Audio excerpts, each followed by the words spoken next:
বিশ্রামে সাবধানে সবসময় বাঁ পায়ে যাবে।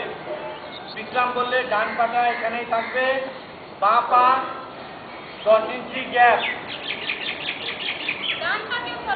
ডান পা যেখানে সেখানেই থাকবে। রাইট লেগ যেখানে থাকা সেখানেই থাকবে।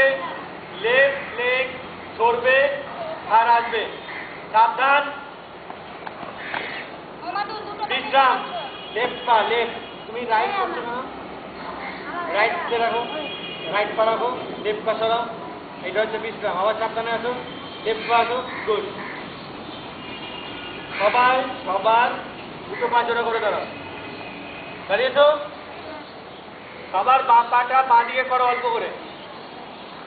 সবার বাঁ দিকের পাটা বাঁ দিকে করো 10 ইঞ্চি করে।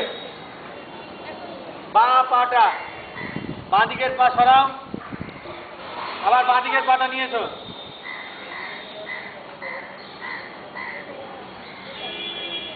তোমাদের মন কোন দিকে?